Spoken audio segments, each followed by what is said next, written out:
mu muhanda. Hanyuma rero iyo ayo mategeko uyishe, abashoferi murabizi, hari ibihano biza bitewe n'amategeko wishe. Hari ibyo bita movezare uba waparitse ahatemewe guparikwa. Iyo wabikoze rero ubwo nyine uba witeguye niba ari 1000, ubu ngubu sinzi aho bigeze, ariko ubanza ari nka 20 n'ibindi bitewe n'icyo kintu uba wakoze cyo guparika ahatemewe. Hari andi mategeko atandukanye abantu bagira. Hari amategeko usanga ahantu bavuga ngo hano birabujijwe kuhanyara, iyo ubikoze amande ngo ni 5,000. Iryo tegeko naryo iyo uribonye niyo waba ukuriwe bingana bite, ubona 5 ukavuga utavuga 5 ntabwo nakibesha, iri tegeko rya ngombwa. Hanyuma rero n'uru rugo twashemo narwo rugira amategeko. Niba umuntu mwegeranye mu rugo rw'Imana narwo rugira amategeko rugera. Ntabwo ari ukuva kugenda hano hantu afite amategeko ahagenga tugomba kubahiriza byanga byakunda, kuko Imana yaraduhaye. Dore Bibiliya ngiyi irimo ibintu byose ugomba kubahiriza kugira ngo uzajye mu ijuru. Hanyuma rero nutabikora sinzi ijuru uzajyamo iryari. Reka dusome Yakobo igice cya mbere umurongo wa 22. Turimo turihuta kugira ngo ncunguze uburyo umwete. Yakobo ni igice cya mbere umurongo wa 22.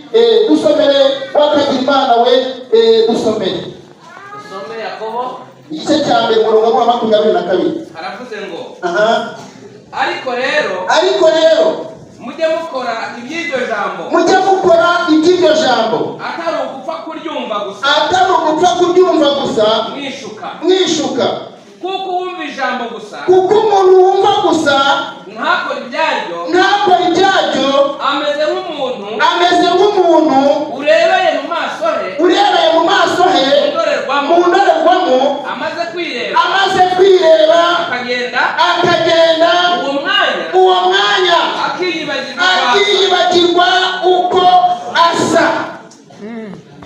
Mujye mukora buno uko mubibona. Twaje mu kazi ubu ngubu, ntabwo waje ngo wicare mu rusengero. Yesu yarakuzanye ariko aguha n'akazi ugomba gukora. Akazi yaguhaye nako kumwumvira. Wasoma ijambo ukaryumvira, abigisha bakwigisha ukumvira, abahanuzi bahanura ukumvira. Kandi kumvira ntabwo ari ukuvuga ngo nateze amatwi ngo numvise ngo birarangiye. Oya, ushyira mu bikorwa ibyo wumvise, uragenda ukabishyira hehe? Mu bikorwa. Ako kantu gakora gake unagabanya nta kibazo, ariko ukazamura gutyo. Mwavugiye babena. Amen. Haleluya. Amen. Haleluya nanone. Amen. Kumvira ni ukushyira mu bikorwa. Niba Imana ivuze ngo ntukibe, ukirinda ubujura. Niba Imana ivuze ngo ntugasambane, ukirinda ubusambanyi. Niko gushyira mu bikorwa ijambo ry'Imana. Niba ijambo ry'Imana rigutegeka gukundana, ukagira abantu ukunda ndetse ukanabafasha, byaba ngombwa ugatanga no kubyo ufite ugafasha abakene. Niko kumvira. Hanyuma nigeze mbona umumama Imana yaramubwiye ngo icyo gitenge wambaye gihereze nyirarunaka agende icyo gitenge ajya cyambara. Imana imubwiye ngo atange igitenge, yagakumvira, yumvaga ijwi rimuhata kugitanga, ariko iryo jwi aranangira ntiyaryumvira. Amaze kunangira atumvishije iryo jwi, igitenge arakigumana ntiyagitanga. Bukeye ijwi ry'Imana riraza riramubwira ngo waransuzuguye, wanze gutanga igitenge nakubwiye gutanga. Byarangiye Imana imutegetse iramubwira ngo nakubwiye gutanga icyo wambaye. Hanyuma rero ngo wanze gutanga icyo wambayeho, ugiye gutanga igitenge gishyashya. Ukigure, nurangiza ntabwo uzakimujyanira gutyo,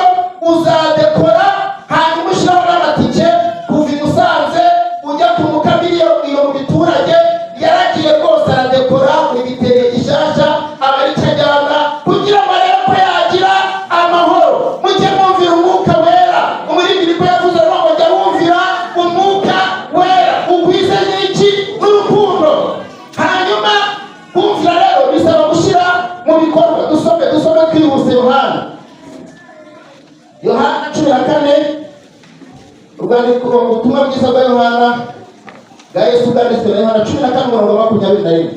dusome. Haravuze ngo aha, ufite amategeko yanjye akayitondera niwe unkunda.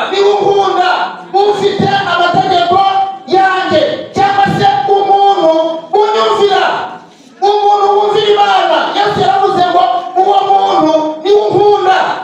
Ntabwo bavuga ngo ukunda Imana. Hari igihe turirimba, abaririmbyi bagashyiramo indirimbo bose bakaririmba neza, Yesu ndamukunda, Yesu ndamukunda, ndamukundira. Ariko wamara kuyiririmba ntukore iby'iryo jambo, uhanye n'umuntu wirabaye mu ndorerwamo akongera akibagirwa uko yasaga. Uba ugomba gushyira mu bikorwa ijambo ry'Imana. Komeza dusomere. Kandi unkunda azakundwa na Data. Abantu bubaha Imana bakayumvira, n'Imana nayo irabakunda. Nyiri umuntu mwegeranye mubwira ngo Imana iragukunda. Ariko niba uyumvira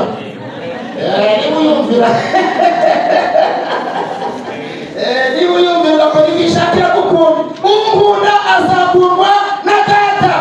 nanjye nzamukunda mwiyereke. Nanjye nzamukundwa n'ikirisitu birabyivugira ngo nanjye nzamukunda nirangiza mwiyereke.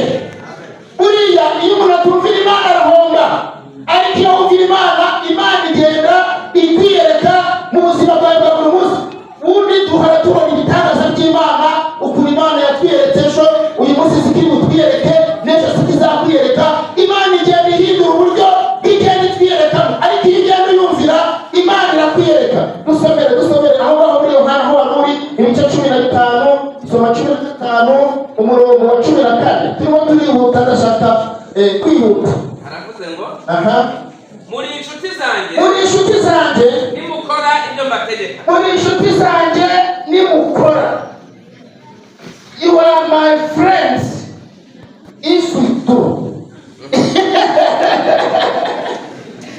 Muri inshuti zanjye nimugira pratique. Nimushyira ibintu n'ijambo ry'Imana nimushyira muri pratique. Muri inshuti zanjye nimukora ibyo mbategeka. Muri inshuti zanjye singibita abagaragu kuko umugaragu atazi ibyo shebuja dukora. Bise inshuti kuko ibyo numvise kuri Data byose.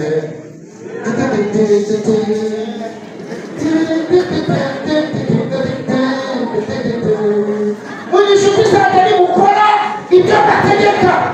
Buriya iyo uri mu ijambo ry'Imana urimo ukora, Imana ikakubona uri mu kazi urimo gukora ibyo ijambo ry'Imana rivuga. Buri munsi ukirinda mu magambo uvuga. Dufite abantu bavuga cyane, bagira amagambo menshi, hanyuma iyo utagaragaje ayo magambo ntabwo ushobora kuba inshuti y'Imana. Ariko Yesu yavuze n'akabatera ngo muri inshuti zanjye nimukora ibyo mbategeka. Yego. Nimubikora muzaba inshuti zawe, ariko nimutabikora ntaho muhuriye.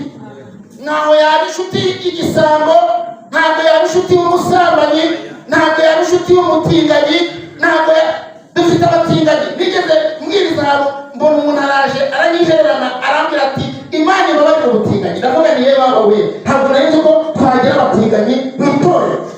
Barimo abo ngabo rero ntabwo bashobora kuba inshuti za Kristo. Muri inshuti zanjye nimukora ibyo mbategeka. Sinshimita abagaragu kuko umugaragu atajya amenya ibyo shebuja akora. Dusomere Yeremiya 7:23. Yeremiya 7:23. aha, haravuze ngo ariko iki nicyo nabategetse abaririmbyi, ngitegeka abanyamasengesho, ngitegeka abavugabutumwa, ngitegeka abakristo, ngitegeka abashumba. Iki nicyo nabategetse. nimwumvira ijwi ryanjye Nimwumvira ijwi ryanjye nzaba Imana yanyu.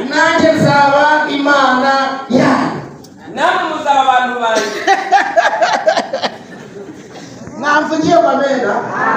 Nimwumvire ijwi ryanjye. Nzaba nk'umutungo wanyu. Nzaba Imana yanyu.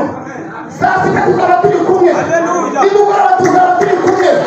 Nimucyenda nzaba ndi Imana yanyu. Iyo biyivuze ngo ni Imana yanyu.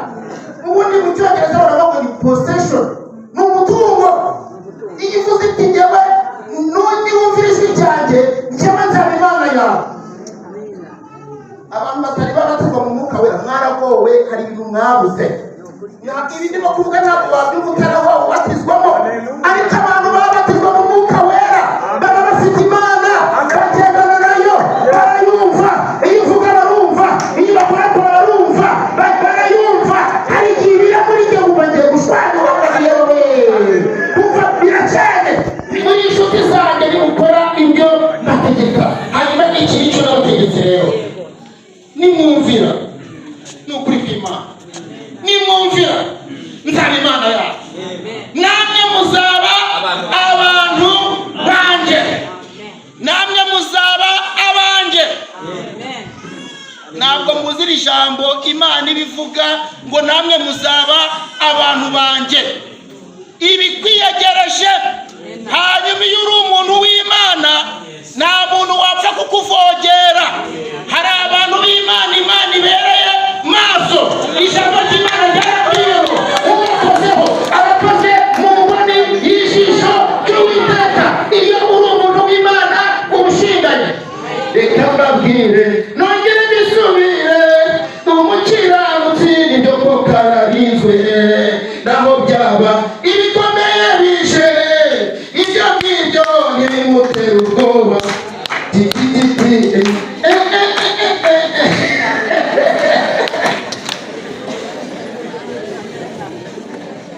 Hari umudamu ari kumwe na perezida wa repubulika aravuga ngo yame batiragendanye.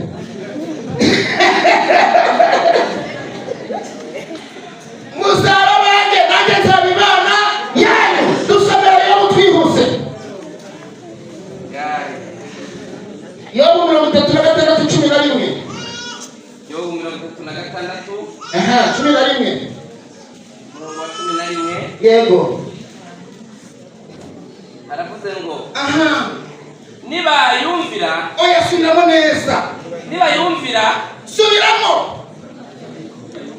Niba yumvira bakayikorera. Banzu barebe. Ivugo irimo kubareba. Niba yumvira bakayikorera. Kira mugenzi ngo nuyumvira hanyuma ukayikorera. Niba yumvira bakayikorera bazamara iminsi yabo baguwe neza. Amina. Abantu bari bumva ijambo ry'Imana dutere haleluya cyane. Niba yumvira hanyuma bakayikorera bazamara iminsi yabo baguwe neza. Kugubwa neza ukabaho ntacyo wikanga, ukaba ufite freedom, ukaba wumva nta kintu cyagutera ubwoba, ukavuga ukamera nka wa mugaturika waremye ngo ko ngufite mfite byose, ko ngufite mfite amahoro, ko ngufite didididi. Reka tugasome tukarangize namerewe neza. Haravuze ngo kuri uyu murongo wa 11 nyine. Yego. Bazamara n'imyaka yabo mu byishimo. Bazamara n'imyaka yabo hehe mu byishimo. Muri celebration. Navugiye ngo neza cyane. Iyo wumvira Imana imarisha iminsi yawe wishimye.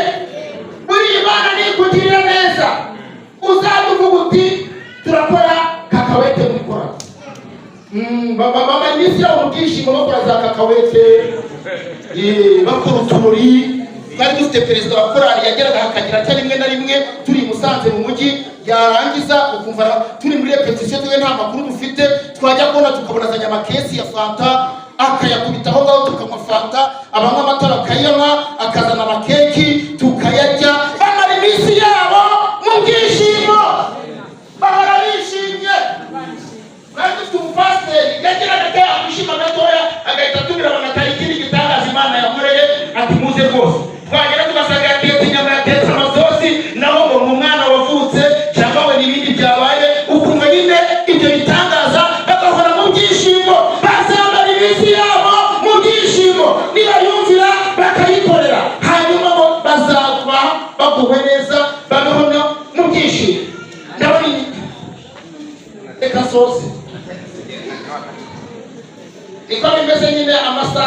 amasaha n'umwanzi mubwira amagambo nari kuyasobanura cyane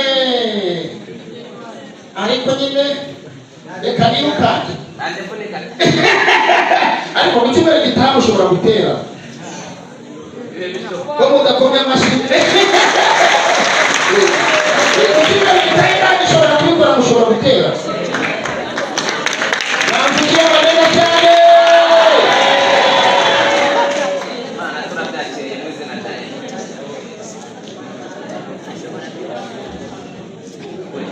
Imana se ngizi ko mubabaye irabizi kukurusha imuhumure irabizi kubarusha imuhumure irabizi kuturusha imuhumure irabizi kuturusha imuhumure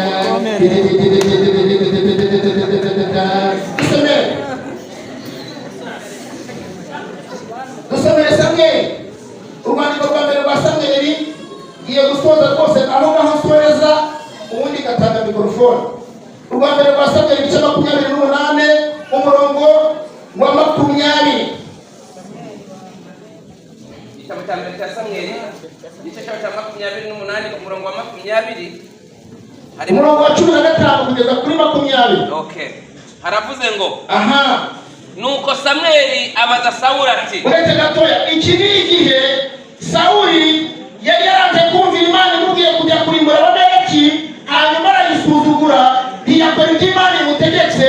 Noneho rero ikintu cya mbere kiva mu kutumvira Imana bituma Imana igucecekana igaceceka igagusirikana wasenga bikanga wayitabaza bikanga wavuga uti Imana yerekereka wavuga uti mutarazi kirekareka. Sawuli rero Imana yari yamucecekana.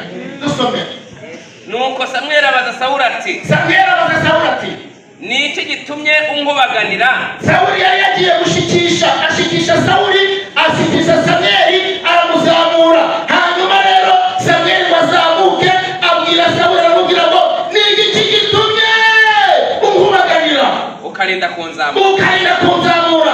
Sawuli aramusubiza ati nihebye kuko Abafilisitiya bandwanya cyangwa abadayimoni bandwanya kandi Imana ikaba yarantaye itakigira icyo insubiza ari mu buhanuzi cyangwa mu nzozi. Nicyo cyatumye guhamagara ngo unsobanurire icyo nkwiriye. Umuntu wabanye n'Imana ivugana nawe bikarangira agiye mu bapfumu akavuga ati iby'Imana byaranze reka ngerageze no mu bapfumu. Sawuli niko yabigenje agezeyo biramwangira. Hanyuma Imana ikoresha Samweli arabwira ngo ni iki gitumye unkubaganira, ni iki gitumye unzamura. Sawuli ati nihebye igihe kigeraho buriya mureke mbabwire uko Imana tugenda tuyihenuraho tukagenda tudashaka kuyumvira byanga byakunda hari ikosi muzahurira aho muzahurira uyikenere. Hanyuma arasenga ntiyumva arayihamagara ntibyakunda agerageza uburyo bwose biranga arangije ajya kuraguza. Hanyuma ubuhanuzi yahakuye Imana yaramubwiye ngo barakumena umutwe barakwemeza Abafilisitiya barakwica kubera ko wanze kumvira Imana. Ndashoje nzagaruka murambabarira ndashoje nzagaruka ombeka amaso twisengere muri kihebe ngo unanize umwuka wera ngo unanize abatambyi n'abahanuzi